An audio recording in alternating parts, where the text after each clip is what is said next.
Welcome to Life in the Music Business, a masterclass with Professor Pooch and your host, BACEFACE. Hey, how's it going, guys? Welcome back to Life in the Music Business with Professor Pooch. Here at Life in the Music Business, we're all about self-empowerment for the music business entrepreneurs. Here with me today, as always, is Mr. Professor Pooch. How you doing, everybody? I thought we'd turn the tables a little this time. We're always helping indie people, but there are people, like I always said, you can, this show is for people that, want to stay independent, want to go with the major, or somewhere's in between, like with a small indie label or something like that. Now, realize something. If you want to be in control of your creativity, then you're going to have to do it independently. If you're going to do what you want to do and sound like you want to do, you got to do it, independently. But there are times it's worth going with the majors. Look, the majors nowadays are basically what they are, banks. Yeah, seriously. They're banks. Yeah. And, that's what they are. And they give you some front money. I mean, of course, check contracts and stuff, but how do you get them interested in you? I'm not saying you never know. People say, well, I'll make this go viral or something like that, but it doesn't work that way. You never know. Yeah, you never know. You never know. It's always the record that you least expect to go viral as opposed to the one that you were planning, because that's just how it goes. Yep. And by the way, what'll help please everybody, just because I'm going to talk about it, why. When, go first to professorpooch.com, the upper right-hand corner, you'll see free library. And scroll down a little to the right. The first article says 3-step plan. You want to be, and this is very important, see, a major wants to know that you want this more than anything. They want to know that you're serious. It's not just a hobby. So to show them that, you need to get your business all set up. You have your publishing, record company, whatever you want to do, show that you're serious. It's really, really important. But an interesting side note, there is an alternative to a major label. And if you're set up professionally and show that you're serious, there's nothing like it. What about investors? And because like a client yesterday asked me, well, what do you think about getting an angel investor and all this stuff, And I said, yeah, and especially like what she wanted to do. The thing is, what was very important to the majors is that you stuck to one style through the years. What they're saying is if they give, some people want to show how diversified they are, how they can do things and stuff like that. It's all well and good, but the major labels will say, well, he hasn't found himself yet. What they're really saying is the promotion people don't know what to do with it, how to push it. But, if you want to do different kinds of styles, you're going to have to do it yourself anyhow. I mean, there are times you just have no choice, unless something blows up, and then you're going to be stuck in one style, whatever song blew up, which brings up novelty songs. Novelty songs sell, like Purple People Eater and They're Coming to Take Us Away, haha. Different kinds of novelty songs. But it's great for the songwriters. But for the artist, you're labeled. Look at Al Yankovic, who does all kinds of parodies and stuff. He tried to do a serious thing and it bombed. Yeah. I mean, the audience gets used to it. It's just one of those things. Yeah. All right. So now, and we talked about this a little bit when we talked about AWAL, that's the record, small indie that Sony brought up, that there are certain things, they have algorithms, and the record companies are going to look for certain things about you to make them want to sign you. And by the way, if you set up everything and do it yourself first, which you are going to have to do anyway, you're building up power so you can have more creative control. I mean, and a lot of people don't even know what creative control means. Yeah, obviously, your music, your sound, your songs. But God, how about video scripts? How would you like them to put you in a video that's scripted? I mean, folks, there's so many creative kinds of things that show up all the time. So, all right, so let's look at what they're going to look at. Well, the most important thing is the key word is buzz, B-U-Z-Z.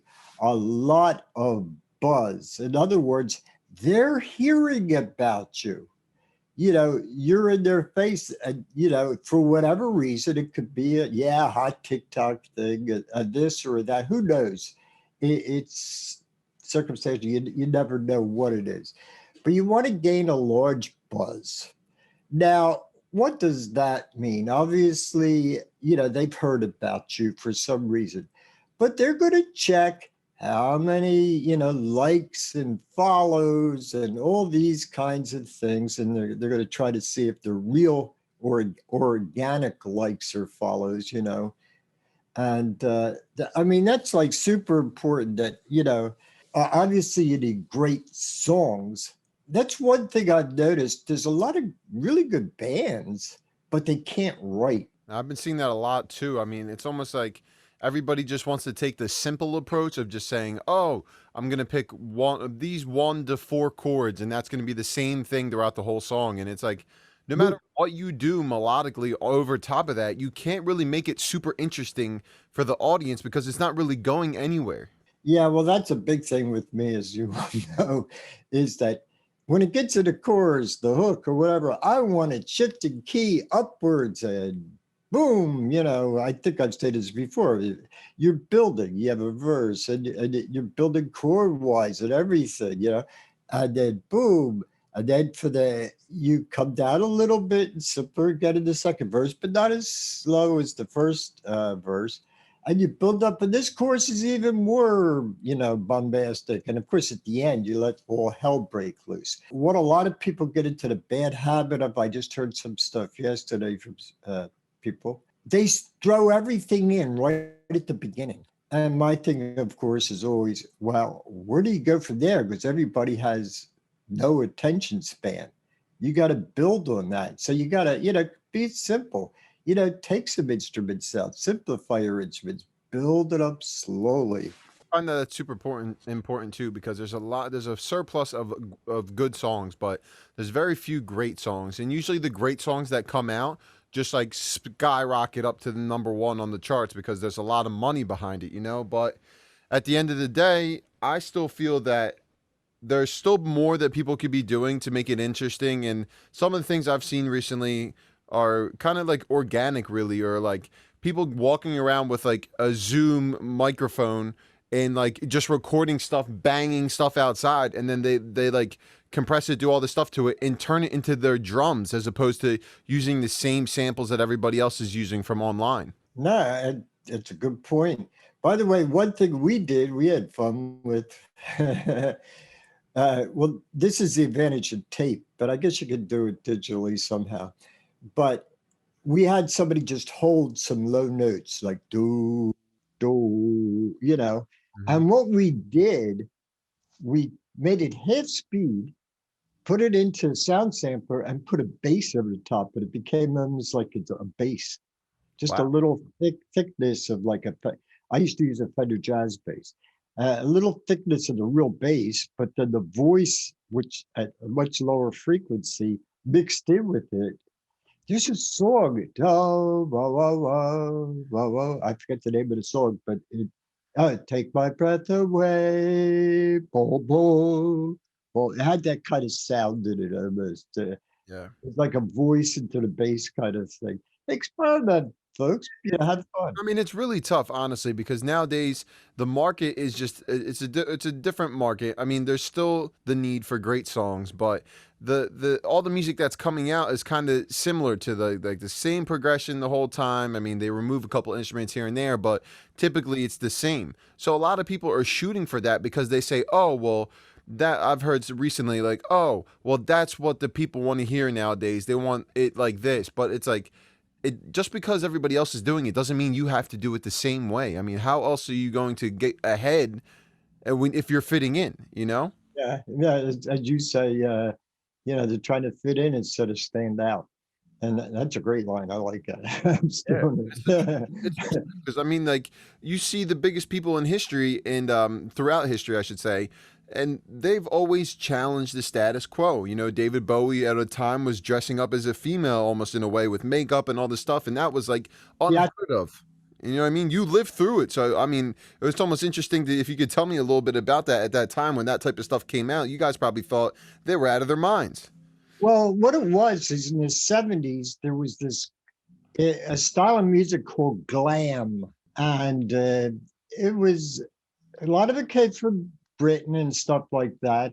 But it was a lot of guys looking very female, or in some kind of costumes. And that was the time, of course, like Kiss with all the, the costumes and everything like that, and the look, the makeup. A lot of them wore makeup and stuff Or like that. was like were the community and the public, were they like accepting of all that, or they were like, or were Oh they in their yeah, minds? believe me. Remember, it was only the majors back then, so they were accepting of it because otherwise the majors wouldn't have had it up there. Yeah, yeah. It's that simple. There was a lot of groups that were glam groups, and and during that time, and David Bowie didn't start out looking very feminine, but when in the 70s, when the glam, well, he might have been one of the starters of it. I mean, he did costumes that I can't picture many guys wearing in real life. That's for Yeah, sure. Ziggy Stardust and those I type of mean, characters.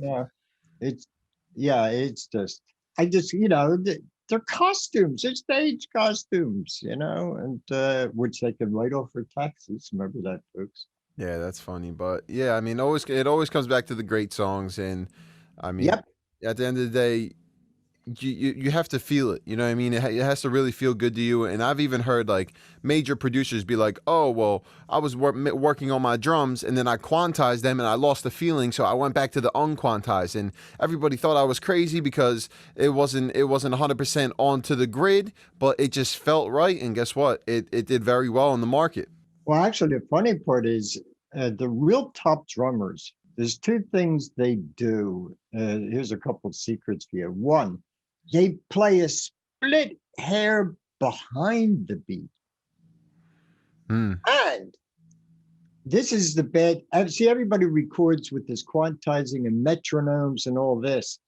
The really top drummers, what they did over the length of a song, sped it up maybe just one or two beats, one or two beats, a minute, you'll see BPM, beats per minute. And it just slowly adds something, just very slowly, and not by much, but to be a really professional studio drummer, I mean, there was a lot of tricks to it. Of course, knowing how to play simple and solid always helped. Yeah, and that's a big thing too. I mean, I always find it so interesting when you're listening to a song like, and then they switch up the drum groove or they speed up the song. It's like it's pretty easy to do it in program and like all our DAWs are digital audio workstations, but it doesn't have that human feel as if the drummer was right there doing it. You know? Well, it's just like, hey, look, it's even like, well, people know I'm against what do you call it, the voice box kinds of things, where they fix your voice and stuff like that, because you'll find out if a person is really communicating. You could be a little out of key and nobody's going to know because they're feeling you. It's real, but that's the way it is. Auto tune, yeah, God, why? I don't know, I blanked out on that word. uh by the way, our friend, the engineer Mike Tarsha, he refuses to use auto. I don't blame him honestly. Dang Like, it, man, let loose. yeah, By the way, I found out something weird through years of engineering is when a person was going a little sharp, it was because they weren't putting enough into it. They didn't get flat, they went sharp. It's funny. Who knows why? I mean, it's just experience. But yeah, just let the hell loose. If you let the hell loose and communicate, they're going to feel you. They're not going to know if you're out of tune and stuff. I mean, unless you're really Yeah, glaringly. and I mean nowadays everything's so perfect anyway. So I mean sometimes it's kind of hard to do that because it'll stand out and people will be like, "Oh, well, they didn't take all the time that it was needed to mix that record or blah blah blah." But I mean, there's a human element to it of just doing something like not 100% right, always perfect that is just like appealing, you know? First of all, there's no such thing as perfect. And me, I like an edge. I don't want it so pure sounding. I want it real edgy, like in life, you know. Well, I admit I'm a hard rocker. That's what I'm into all kinds of music, but inside me, I'm a hard rocker as a musician. I love that raw edge, that screaming Les Paul through a Marshall, and it's screaming, and it's got an edge to it or something, like that. I don't like ultra pure and stuff like that. By the way, the Europeans like the edgy stuff over the over polished stuff. Yeah, it makes sense to me, honestly. It really does, because that's what I like as well. It's I find it interesting how different parts of the country have a different sound. You know what I mean? Just Oh by yeah. everything that's there. Remember, there was a long time where there was Texas rap, there was Southern rap, there was West Coast rap, there was and they'd be fighting each other. I mean, really, folks. But yeah, something you said was really important too. I mean, it's all about the songs. If you have great songs, and it's people, and they'll say, "Well, I wrote that song years ago." Well, just arrange it and get the sounds for the time. The songs don't change. Yeah. It's the arrangements and productions. Like I said, they've taken some of my songs. God, in the 2000s, I remember they took some of my songs that were from the 1970s, but they arranged it and produced it into the style of the time, the sound. And the problem, of course, nowadays is the sound can change daily. I mean, Yeah, it's not necessarily a bad thing, but I just feel that people could be focusing more on the songs themselves. I feel like the emphasis nowadays is really on the production, which really can't cover up you know what I mean? can't polish shit. That's the terminology. Yeah, that's the best way to be blunt, you know? I mean, really, folks. Uh, but the songs, yeah, of course. And I'm not going we've done things on songwriting already and publishing. But the idea is let out your feelings, then make it into a song. But don't write to a track, just write it and let the instruments follow where you're going, because it's going to be more interesting, probably. You'll have a hook and stuff like that, unless you've heard too many songs with just the whole, everything's level, like loops, continuous loops. I mean, loops are fine if you also go away from it, like in the hook. And one of my friends who's been a very successful songwriter, he has the loops and kind of things, same music, but the bridge jumps off into another angle. I mean, it still has to sound like part of the song, and then comes back to the chorus, leads back to the chorus, and you chorus out, to the song. Oh, geez, yeah. Well, we've hit that so many times. What's it, beating a dead horse or whatever? I forget that. I find it's very important, and for me at least, I see it being more and more of a thing that's going on that needs to be solved or something along those lines where it's reoccurring. You know what I mean? It just keeps coming up and again. Well, I'll give you a good clue on that. Why do you think, and it's been all over the news, the internet, every place, why they're buying up catalogs of old songs? Because, folks, they're streamed just as much, if not more than, the new songs. Ding, ding, ding, that should tell you something. They're buying up Dylan, somebody, oh yeah, Irving Azoff just brought up the Beach Boys stuff. And that's in the early 60s. Wow. Now, he's not going to do it just for the heck of it. He wants to make money. He's a business. And what he's going to do is, license the things for commercials and for, or for whatever uses he wants. But that means you still need for these older songs, because the older songs, people really put a lot of emphasis on writing the songs and not the production, as you said. Yeah, and they really took their time while writing the songs. You know, I mean, it was a different era, so there was a lot of different music that was trending, but the overall consensus of it is that 40 years later, we're still listening to those songs.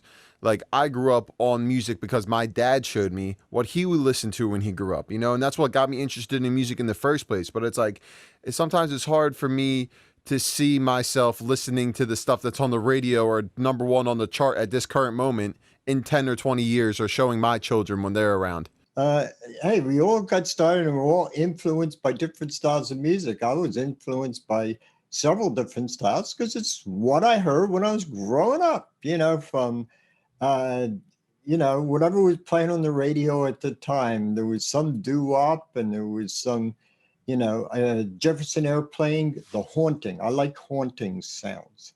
This song is very haunting because I believe haunting grabs you.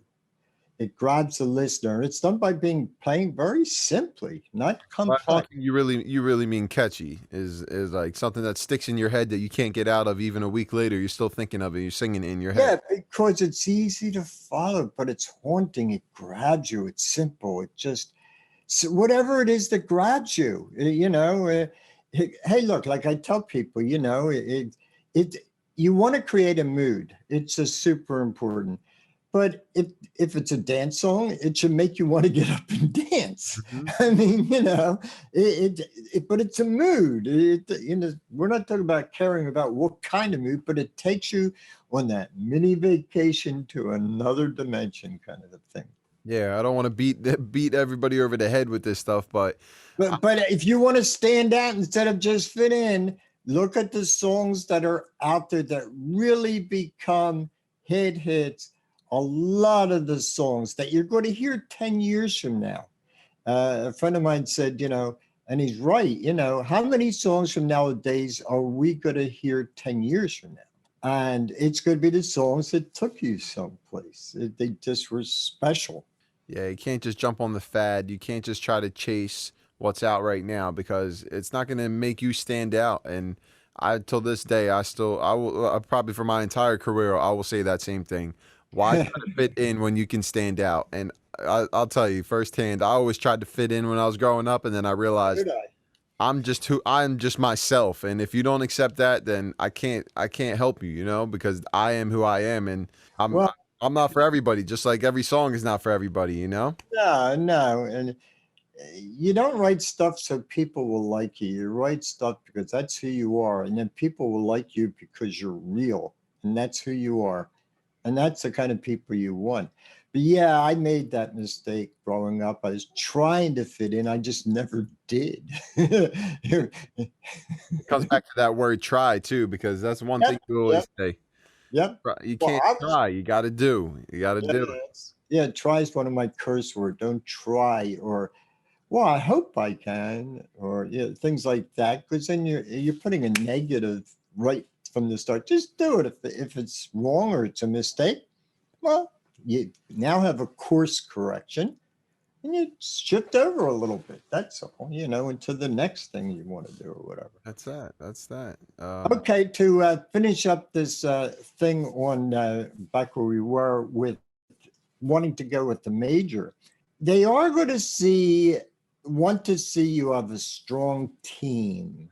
Now, the teams nowadays don't have to be like they were in the old days. The old days, the team was your major label, because that's all there was, major label, your manager, your booking agent. Nowadays you can have different kinds of teams. And, whether you want to buy an organic social marketer kind of helps as part of the team, but also, legal and stuff like that, like I play a lot part in a lot of teams, or I call them families. Like my kids are often grown, it's just me and my wife, basically. So, different families, my clients, I fill a role, and my role is legal and guidance and stuff like that. But you don't always need a manager and stuff right away. Matter of fact, you won't get a great manager until you're successful. Anyway, by the way, just like going for a major label or an investor or something like that, to get a really top manager, you're going to have to show these same things that I'm talking about with the buzz and the follows and the likes. And you're out there all the time. You're on your social media because the fans want to feel part of your growing experience. You can't get around it. Now, one of the keys that I like to add to your present day team is find out when you're going along who your biggest fans are. They're really the fans that are writing up and back to you every day. It's like, make them part of your team, make them feel special, treat them really good, give them a free t-shirt or whatever like that, make them feel special and stuff, but have them spread the word. And like you'll hear me say, to me, that's the greatest form of publicity is word of mouth, because you are so good and put on such a great show and you're such an entertainer and you're such a personality, et cetera, word spreads. Yeah, and that's really, till this day, is still one of the greatest ways to get yourself out there, is just by It's integrity. being likable, and you know what I mean, and being something that people want to be part of. It's not like, I even get guilty of this sometimes. Sometimes it's like you don't want to post too much about yourself on Instagram, but being personable with your fans is really what gets them in with you and makes them feel like they know you.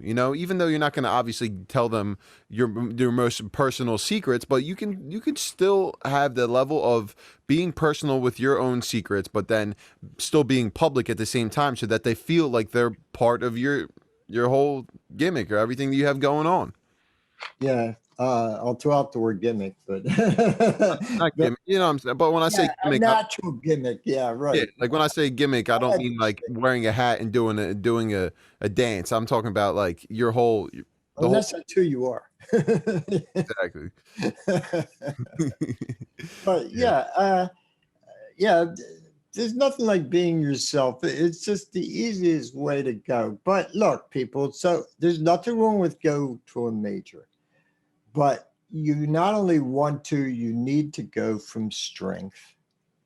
And then the funny part happens. If you get all these fans and stuff and it's going really well, and you say, then have a choice whether you even want to go with a major or not. You might just be happy doing what you're doing, have nobody in charge of you. I mean, I had no choice when I started out. It was only the majors, so I had to deal with the major labels. You don't have to be famous to enjoy your life. No. That's the thing. Is like you can even be a low level guy and still be having a great time. It's just about music and just creating. I have a lot of friends and clients that they're really happy because they have control of their life. But see, to me, success is not having a gazillion fans. Success is doing what you love to do, and yes, making a comfortable living. You do have to, like I say, Bills. you got to pay bills. You got to eat. Things like that comes up, and you want to buy a guitar or something. I can remember I'm mirrored, and a microphone and things you need and want, which I can write off for taxes. Remember, we went through a whole thing on that kind of thing. But yeah, it's just. There's nothing wrong with go with the major, but go from a thing of strength. Can't agree more. And look, I have a couple clients they just wanted the majors to take over and stuff like that. If that's what they want, fine, I'll help them do that. Okay. But think about it, folks, that instead of getting that 80-page contract where they own you for the rest of your life, it'll whittle down to about 20 pages of just the real stuff, and they'll stop playing with you as much because they want you that badly. It's how badly they want you. And if you got good music, it always comes back to the songs, because you could be the best, you could have the best image on earth, but if you don't have the songs to match it, or the songs that they can actually make money off of, and feel that if they invest money into, it'll come back tenfold, then you're gonna be stuck. So just keep grinding, keep writing, and that's the best advice I could tell anybody. Just keep writing every day, especially if you want to be getting better. I mean, the only way to do it is to do it. You know what I mean? That's how you get better. Practice makes perfect, but it's not necessarily practice that makes perfect. It's perfect practice. Because you can sit there practice and be doing quick stuff all day, and you're never gonna get better. But if you Oh boy, could that get me into a subject? Oh God, a lot of bands, people don't know how to practice. They don't know how to practice. They'll put a band together and they think that's learning songs. First of all, if you're in the beginning, it's going to take a little while longer. You're not just playing songs first, you're creating your own sound that, makes you stand out instead of fit in. You're creating a sound. Practice should be done as if you're on stage. And the funny part is, then when you actually go on stage, it's easy because you've done it a lot of times in practice. It should be performing too, not just learning songs. It should be, making great songs and things like that. And okay, I'll just have to say, we got to always have plenty of stuff to talk about. We're going to be shooting twice today, folks. So to try to, always be way ahead. Oh, by the way, very important. Please, folks, go to the Facebook page. It's /Facebook/ whatever. It's Poochcast, like POOCHCAST. I've been posting a new Facebook every day. One of these videos every day. I think we're up to 20 or 21 on Facebook. I mean, this is our, I don't know where this is going to end up at, but we have 37 up there. Yep. And oh yeah, quite a catalog, folks, quite a catalog. But go to Poochcast and you'll see a new one every day if you're the type that wants to watch the videos on Facebook. Cool. So yes, I know you have a session, and believe me, I have enough to do. So take care, everybody. Tune in for the next episode. Bye-bye. All right. Have a good one, guys. Thanks for watching. Tune in for the next episode.